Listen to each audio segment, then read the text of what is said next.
Quel budget pour sa garde-robe?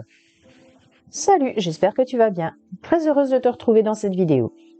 Je vais partager avec toi ma passion pour le budget, les économies, les finances, les astuces pour dépenser moins, l'épargne et les investissements que je fais. Si ma chaîne t'intéresse, n'hésite pas à t'abonner en cliquant sur le bouton rouge juste en dessous pour ne rater aucune de mes vidéos. Clique également sur la cloche pour savoir quand je publie et n'hésite pas à me laisser un commentaire. Quel budget pour sa garde-robe? Première étape, trouver un bon budget en arrêtant les mauvais achats. D'abord, réfléchissez au budget que vous dépensez actuellement en tenant compte de ce que vous ne portez pas et des accessoires et chaussures. Vous verrez qu'il n'est pas rare que vous ne portiez que 30 à 60% de vos achats. Le reste est une dépense inutile. Je te recommande également d'éviter les doublons qui ne sont pas toujours nécessaires. Par exemple, avoir uniquement des pantalons dans sa garde-robe dont 5 noirs et 4 bleus foncés, quel intérêt? Cela revient à te proposer pour déjeuner des penne ou des spaghettis. C'est la même chose donc. Dépense ton argent dans ce que tu as besoin. La deuxième étape, savoir combien tu as besoin de tenues.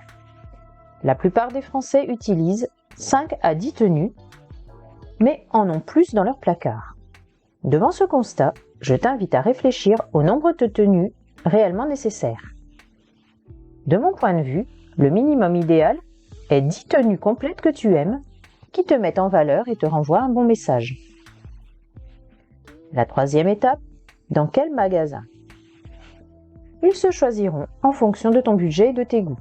Par conséquent, réfléchis au budget que tu souhaites consacrer par tenue, mais aussi par élément.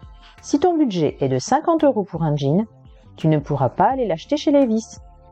Une tenue, c'est un bas, un haut, une veste, un pull ou un blouson, soit 3 éléments.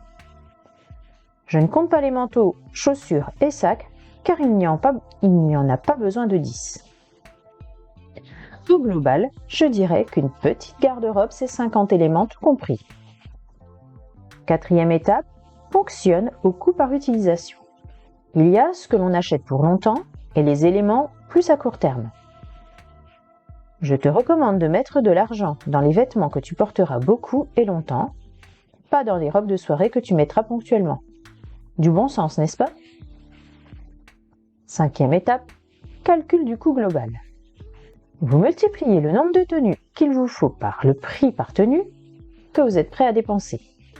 Si votre budget par tenue est de 200 € et qu'il vous faut 8 tenues, cela fera 1600 €, auquel il faudra ajouter les sacs, bijoux, sous-vêtements, manteaux.